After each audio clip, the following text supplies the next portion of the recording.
এত বড় প্যান্ডেল সাধারণত হয় না বাংলাদেশে। সব বিভাগ যেটা না করছে আমরা চাপাই নবাবগঞ্জ থেকে ওইটা করে দেখাই দেব ইনশাআল্লাহ। এই শান্ত শিষ্ট ইসলাম প্রিয় শান্তিপ্রিয় মুসলিমদেরকে উস্কানি দেয়া হচ্ছে, আল্লাহ এবং আল্লাহর রাসূলকে নিয়ে কটূক্তি করে, অবমাননা করে, শব্দ ব্যবহার করে, অশ্লীল শব্দ ব্যবহার করে, তাদের ব্যাপারে আমরা সর্বোচ্চ শাস্তি কামনা করি। One of the biggest feel আলহামদুলিল্লাহ।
এজন্য আমার অনুরোধ আপনাদেরকে, আমি আগেই বলেছি আপনাদেরকে আমি অনুরোধ করতে পারবো না। এরপরে উনি আসার পর উনি এসে যদি শৃঙ্খলা দেখেন বক্তব্য করবেন, আমরা হলে দু চারটা বলা হলে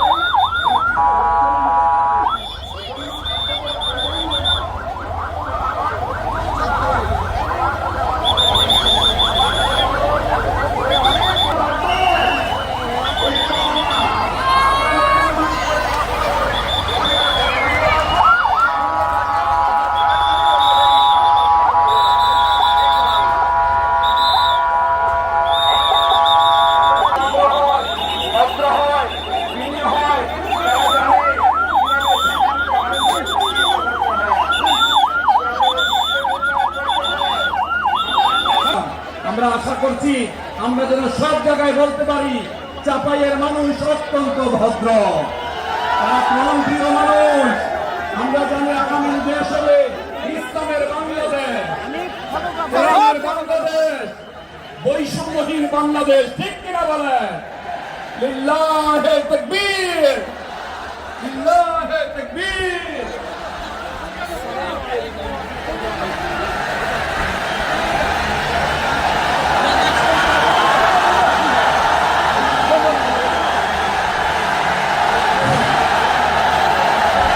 সম্মানিত চাঁপাইনবাবগঞ্জবাসী, আজ আমরা গর্বিত, আজ আমরা উচ্ছ্বসিত। আমাদের আজকে কোটি যুবকদের আইকন বিশ্বনন্দিত প্রফেসর করণ।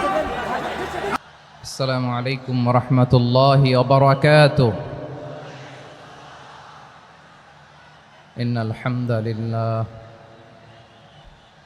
إن الحمد لله نحمده ونستعينه ونستغفره ونؤمن به ونتوكل عليه ونعوذ بالله من شرور أنفسنا ومن سيئات أعمالنا من يهده الله فلا مضل له ومن يضلل فلا هادي له أي فلن تجد له وليا مرشدا ونشهد أن لا وحده لا شريك له هو الذي لا ضد له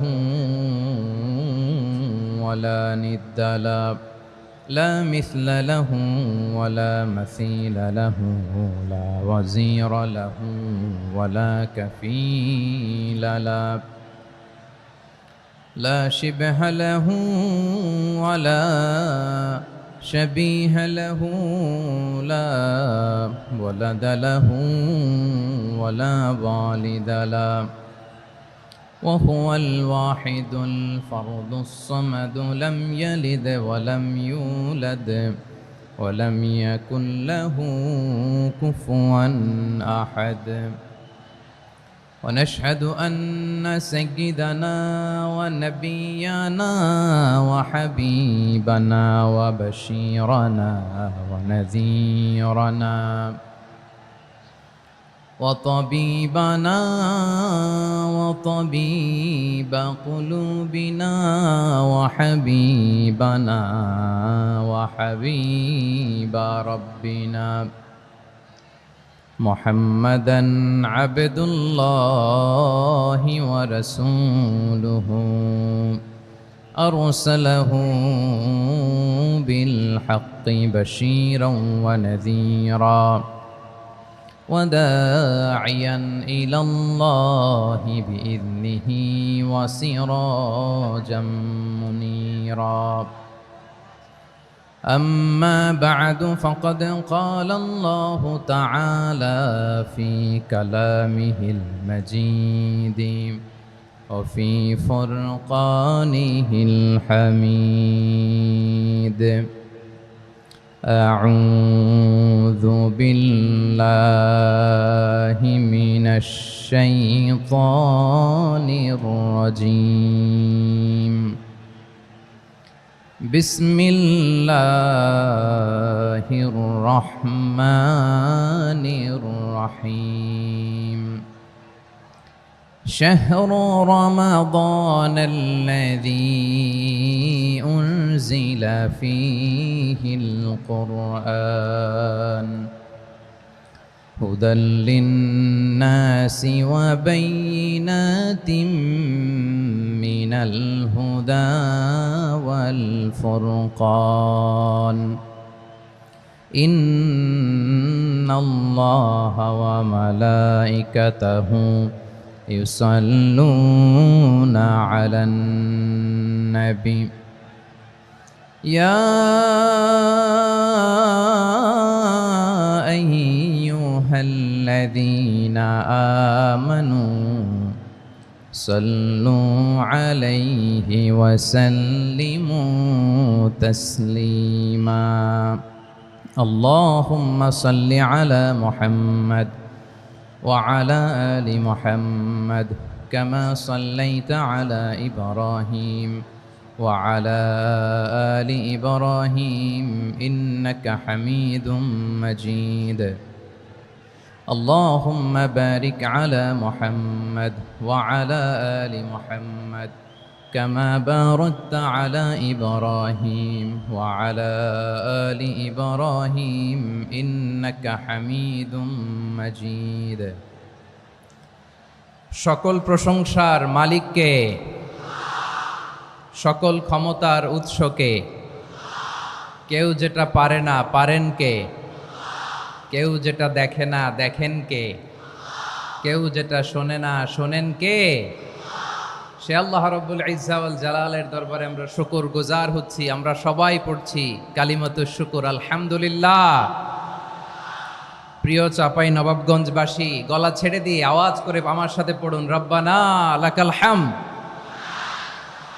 হামদান কাসীরান তাইয়্যিবান মুবারাকান ফি ইয়া রাব্বি লাকাল হামদু কামা ইয়ানবাগি লিজালালি ওয়াজহিকা ওয়া আযীমি সুলতানিকা লাকাল হামদু বিল ঈমান লাকাল হামদু বিল ইসলাম লাকাল হামদু বিল কোরআন। আমার প্রিয় ভাইয়েরা, আপনারা সবাই ভালো আছেন? সুস্থ আছেন সবাই? জোহরের সালাত আদায় করতে পেরেছেন তো জামাতে? দুপুরের খাবার খেয়েছিলেন? আমিও খাই নাই। আপনারা খান নাই, আমিও খাই নাই। নেমেই চলে আসছি, না খেয়ে চলে আসছি। শুনলাম যে লাখো লাখো ইসলাম প্রিয়, কোরআন প্রিয় তৌহিদি জনতা আজকে এখানে একত্রিত হয়েছে। চলে এসেছি সরাসরি, আলহামদুলিল্লাহ। প্রিয় ভাইয়েরা, আপনারা জানেন যে এটা আমার বিভাগীয় সফরের এবছরের আল্লাহর অশেষ মেহেরবানিতে সর্বশেষ বিভাগীয় সফর। রাজশাহী বিভাগের প্রোগ্রাম এই চাপাই নবাবগঞ্জে হচ্ছে, আলহামদুলিল্লাহ। আমি সবাইকে অন্তরের অন্তঃস্থল থেকে শুকরিয়া জানাই যারা এই প্রোগ্রামে আপনারা অংশগ্রহণ করেছেন। আমি অন্তরের অন্তঃস্থল থেকে ধন্যবাদ এবং মোবারকবাদ জানাতে চাই আজকের প্রোগ্রামের অর্গানাইজিং কমিটিকে। খুব সম্ভবত জাবালুন নূর ফাউন্ডেশনের উদ্যোগে আজকের চাপাই নবাবগঞ্জের এই ঐতিহাসিক তাফসিরুল কোরআনের প্রোগ্রাম আয়োজন হয়েছে। দীর্ঘ অনেক দিন, অনেক কষ্ট করে, অনেক প্ল্যান করে, প্রোগ্রাম করে পুরো জেলা শহর, বিভাগীয় শহরের সব ক্যাপাসিটিকে একসাথে করে ওনারা আজকের এই চমৎকার কোরআনের বাগানকে সাজিয়েছেন। আমি অন্তরের অন্তঃস্থল থেকে এই জাবালুন নূর ফাউন্ডেশনকে ধন্যবাদ দিতে চাই। আজকের প্রোগ্রামে উপস্থিত আছেন চাপাই নবাবগঞ্জ জেলার সম্মানিত ব্যবসায়ী বৃন্দ, চাকরিজীবী বৃন্দ, সমাজ সেবক বৃন্দ, ছাত্র জনতা, পর্দার আড়ালে মায়েরা, বোনেরা, আইন শৃঙ্খলা বাহিনী, প্রশাসনের ভাইয়েরা, বিশেষ করে সেনাবাহিনী, র্যাব, বিজিবি, ভলান্টিয়ার্স, সাংবাদিক বন্ধুরা, মিডিয়া কর্মী, ইউটিউবার্স, আমি সবাইকে অন্তরের অন্তঃস্থল থেকে শুভেচ্ছা এবং মোবারকবাদ জানিয়ে শুরু করছি। আমি ধন্যবাদ দিতে চাই আজকের প্রোগ্রামের সম্মানিত সভাপতি মহোদয়, প্রধান অতিথি মহোদয়, বিশেষ অতিথি মহোদয় বৃন্দদেরকে যারা আজকের প্রোগ্রামে উপস্থিত হয়ে প্রোগ্রামের সৌন্দর্যকে তারা বাড়িয়েছেন, অলঙ্কৃত করেছেন, আলহামদুলিল্লাহ। আমি সবাইকে শুকরিয়া, মোবারকবাদ এবং ধন্যবাদ জানিয়ে শুরু করছি। প্রিয় ভাইয়েরা, আমরা নতুন একটি বাংলাদেশ পেয়েছি, আলহামদুলিল্লাহ। নতুন ভোরের বাংলাদেশ। এখন আমাদেরকে ঐক্যবদ্ধ থাকতে হবে, বিচ্ছিন্ন থাকলে হবে না, ঠিক কি না? আমি প্রায় বলি, যখন আমরা একা থাকি তখন আমরা ব্যক্তি, যখন আমরা সবাই মিলি তখন আমরা শক্তি। আমাদের এই ইউনিটি, আমাদের এই ঐক্যবদ্ধ শক্তিকে আগামীর ইসলামের জন্য কাজে লাগাতে হবে। চিল্লায় বলেন ঠিক কিনা? Specially the Gen Z of Chapainawabganj, the Gen Z of Rajshahi. তোমরা দেখিয়ে দিয়েছ কিভাবে জালেমকে শায়েস্তা করতে হয়। আল্লাহু আকবার। চোখের ইশারায় কি তাদের কানেক্টিভিটি, কি তাদের বোঝাপড়া। 16-17 বছরে যেটা করা যায় নাই, অল্প কয়েকদিনের ব্যবধানে তাদের ইউনিটি গোটা বাংলাদেশকে উজ্জীবিত করেছে। চিৎকার করে বলেন ঠিক কিনা? এই উচ্ছ্বাস, এই ইউনিটি, এই সম্প্রীতি আমাদেরকে বজায় রাখতে হবে। এই যে আমরা ইউনাইটেড, আমরা উচ্ছ্বসিত, আমরা একসাথে দেশ গড়ার কাজে ঐক্যবদ্ধ হতে চাই, এটা আবার অনেকের ভাল লাগে না, ঠিক কিনা বলেন? আমাদের সুখ অনেকের ভালো লাগে না। নানামুখী ষড়যন্ত্র। এমন এক দেশের পাশে আমরা প্রতিবেশী হয়ে আসছি, আমাদের অনেক কিছু বুঝে শুনে স্টেপ ফেলতে হয়। চিল্লায় বলেন ঠিক কিনা? আমরা যদি ঐক্যবদ্ধ থাকতে পারি, কেউ আমাদের কিচ্ছু করতে পারবে না। এজন্য আগামীর বাংলাদেশ ঐক্যবদ্ধ বাংলাদেশ। আমরা এমন রাজনৈতিক বন্দোবস্ত চাই যেখানে কেউ কাউকে জুলুম করার সাহস দেখাবে না। নতুন করে আর কেউ জালিম হবে না। নতুন করে ফ্যাসিস্ট হওয়ার সাহসটুকু, দুঃসাহসটুকু কেউ দেখাতে পারবে না। এরকম বাংলাদেশ আমরা চাই কি চাই না? আওয়াজ করে আপনার মতামত জানান দেন। এরকম নতুন ভোরের বাংলাদেশ আমরা চাই কি চাই না? কারা কারা চাই হাত তুলে আল্লাহর দেখায়।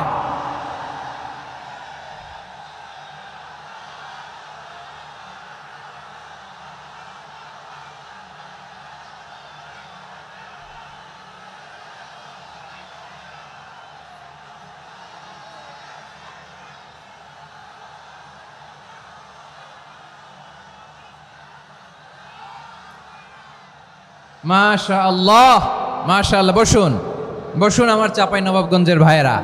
আমরা এই স্বাধীনতার পর থেকে এটাই দেখেছি, লুটপাট, দুর্নীতি, মারামারি, দেশের টাকা পাচার, আছে না নাই? এগুলোর পুনরাবৃত্তি আমরা চাই। নতুন ভোরের বাংলাদেশে এগুলোর পুনরাবৃত্তি না হোক, জোরে বলেন ঠিক কিনা? আমাদের বিশ্ববিদ্যালয়ের ক্যাম্পাসগুলোতে রিসার্চ হোক, উন্নত মানের রিসার্চ, গবেষণা হোক, যেরকম আমরা অন্যান্য দেশে দেখি। যেই ছাত্রদের হাতে কলম লেগেছে ওই হাতে অস্ত্রের স্পর্শ না লাগুক, চিল্লায় বলেন ঠিক কিনা? আমরা নতুন ভোরের বাংলাদেশে বুক বাঁধা স্বপ্ন নিয়ে সামনে আগাতে চাই। এখানে এক রাজনৈতিক দল আর এক রাজনৈতিক দলকে শ্রদ্ধা করবে, সম্মান করবে, এমন নেতা আমরা চাই যেই নেতা অসুস্থ হলে আমরা গোটা দেশের জনগণ জায়নামাজ বিছিয়ে মুনাজাতে চোখের পানি ছেড়ে আমার নেতার জন্য কান্না করব, চিল্লায় বলেন ঠিক কিনা? এরকম নয়া রাজনৈতিক বন্দোবস্ত আমরা চাই কি চাই না? এক রাজনৈতিক দল আর এক রাজনৈতিক দলকে নিশ্চিহ্ন করার খেলায় মেতে উঠুক, এটা আপনারা চান? আমরা চাই না। আমাদেরকে সাবধান থাকতে হবে, সচেতন থাকতে হবে। দেখবেন এই যে আমরা ঐক্যবদ্ধ, আমরা সম্প্রীতির বাংলাদেশ গড়তে চাই, আমরা সমৃদ্ধির বাংলাদেশ গড়তে চাই, নানা ধরনের চক্রান্ত। রিসেন্টলি দেখবেন এই শান্ত শিষ্ট ইসলাম প্রিয় শান্তিপ্রিয় মুসলিমদেরকে উস্কানি দেয়া হচ্ছে, উত্তেজিত করার জন্য আমার নবীকে গালি দেয়া হচ্ছে।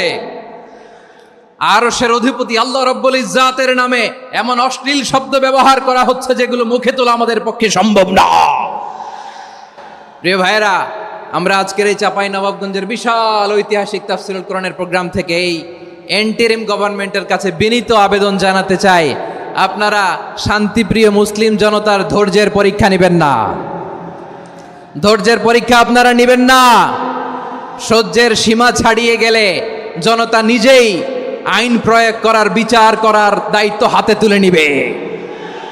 এটা আমরা চাই না, এটা আমরা চাই না, আমরা চাই না। যারা আল্লাহ রাসূল সাল্লাল্লাহু আলাইহি ওয়াসাল্লামের সম্মানকে খাটো করে, আল্লাহ এবং আল্লাহর রাসূলকে নিয়ে কটূক্তি করে, অবমাননাকর শব্দ ব্যবহার করে, অশ্লীল শব্দ ব্যবহার করে, তাদের ব্যাপারে আমরা সর্বোচ্চ শাস্তি কামনা করি। সর্বোচ্চ শাস্তি তাদের জন্য বাস্তবায়ন করতে হবে। বাংলাদেশে ব্লাসফেমি আইন করে, চিল্লায় বলেন ঠিক কিনা? তা না হলে জনগণ যদি বিচার হাতে তুলে নেয়, এই বিশাল জনস্রোতকে থামানো সম্ভব না। আমরা শান্তি চাই কি চাই না? আওয়াজ করে বলেন। আল্লাহর নবীর বিরুদ্ধে, আল্লাহর রাসূল সাল্লাল্লাহু আলাইহি ওয়াসাল্লামের সম্মানকে খাটো করে কবিতার নামে, গদ্যের নামে অশ্লীল শব্দ চয়নকে আমরা মেনে নিব? অশ্লীলতাকে আমরা মেনে নিব? কারণ আল্লাহর নবী আমার ঈমান, আমার নবী আমার ঈমান। নবীকে ভালোবাসা ঈমানের অংশ শুধু এতটুকু নয়, আমার নবীর ভালোবাসাটাই হচ্ছে ঈমান, চিল্লায় বলো ঠিক কিনা? আমার নবীর জন্য আমরা বুকের তাজা রক্ত বিলিয়ে দিতে রাজি আছি না নাই? রাজি আছো মুসলমান? কারা কারা রাজি?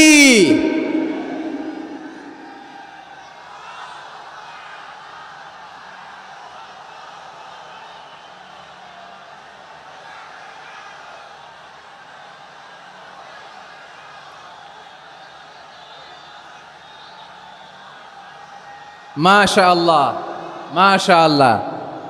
বসুন, থামুন। ফিদাকা আবি ওয়া উম্মি ওয়া নাফসি ওয়া রূহি ইয়া রাসূলুল্লাহ। আমরা আমাদের প্রিয় নবীর জন্য জীবন বিলিয়ে দিতে রাজি, চিল্লায় বলেন ঠিক কিনা? এজন্য ইন্টারিম গভর্নমেন্টের কাছে আমরা বিনীত আবেদন জানাই, দেশের পরিস্থিতি আরো নাজুক হওয়ার আগেই যারা এই সমস্ত অবমাননার সাথে জড়িত তাদের বিরুদ্ধে কঠোর শাস্তির বিধান জারি করতে হবে।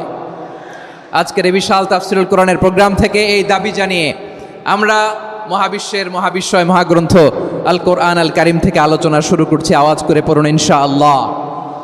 সবাই পড়ুন ইনশাআল্লাহ। আমার প্রিয় ভাইয়েরা, আপনারা দেখেছেন এত বড় প্যান্ডেল সাধারণত হয় না বাংলাদেশে। আমি তো বিভিন্ন বিভাগে গিয়েছি, মাঠ অনেক বড় থাকে। এটাও বাংলাদেশে one of the biggest field, আলহামদুলিল্লাহ। আমাদের ভাইরা চেষ্টা করেছেন, আলহামদুলিল্লাহ। এবং রাজশাহীবাসী চমক দেখানোর কারণ আছে, কারণ ওনারা সুযোগ পাইছে বেশি, সময় পাইছে বেশি, ঠিক কিনা বলেন? ওনারা প্ল্যান করেছে, সব বিভাগ যেটা না করছে আমরা চাঁপাই নবাবগঞ্জ থেকে ওইটা করে দেখাই দেব ইনশাআল্লাহ। মাশাআল্লাহ মাশাআল্লাহ। আমরা প্রাণ ভরে দোয়া করি আমার ভাইদের জন্য যারা এই চমৎকার কোরআনের বাগানকে সাজিয়েছেন। প্রিয় ভাইয়েরা, আমরা মূল আলোচনাতে যাওয়ার আগে আমি একটু অনুরোধ করব, মাশাআল্লাহ এখনো আপনাদেরকে বসুন, শান্ত হন, আল্লাহর ওয়াস্তে থামুন, কিছুই বলা লাগে নাই। লক্ষ লক্ষ কোরআন প্রেমী জনতা আজকে এক হয়েছে, কিন্তু কোনো আওয়াজ নাই, নীরব নিস্তব্ধ। মাশাআল্লাহ, ডান দিকে তো একেবারে পিন ড্রপ সাইলেন্ট, পিন পতন নীরবতা। এইদিকে আমার ভাইরা জায়গা পাচ্ছেন না আমি জানি, আমি দেখেছি সবাইকে, এই যে হাত নাড়িয়ে শুভেচ্ছা জানাচ্ছি। মাশাআল্লাহ মাশাআল্লাহ মাশাআল্লাহ। আল্লাহর মেহেরবানি, আমাদের এই প্রোগ্রামগুলোতে আমরা একটা ইনক্লুসিভ প্রোগ্রামের কথা বলি। আমি জানি যে চাঁপাইনবাবগঞ্জ জেলার সামাজিক নেতৃবৃন্দ, ধর্মীয় নেতৃবৃন্দ, রাজনৈতিক নেতৃবৃন্দ সব আজকে একত্রিত হয়েছেন আজকের এই মঞ্চে। আজকের এই মঞ্চে আছে হেফাজতের নেতৃবৃন্দ, আহলে হাদিস প্ল্যাটফর্মের নেতৃবৃন্দ, আলিয়া মাদ্রাসা, কৌমি মাদ্রাসার মোহতামিম সাহেবগণ, অত্র এলাকার আইম্মাতুল মাসাজেদ, ইমাম সাহেবগণ, মুয়াজ্জিন সাহেবগণ, খতিব সাহেবগণ, বিশ্ববিদ্যালয়ের শিক্ষক মণ্ডলীরাও এসেছেন, আমাদের শিক্ষক তুল্য। আজকে আমরা কথা না বলে ওনাদের কাছ থেকে নসিহাত এবং দিক নির্দেশনামূলক বাণী শুনতে পারলে আমরা বেশি কিছু শিখতে পারতাম। তারপরেও আলহামদুলিল্লাহ আমরা কিছু কথা বলার সুযোগ পেয়েছি, এই সময়টাকে আমরা কাজে লাগাবো ইনশাআল্লাহ।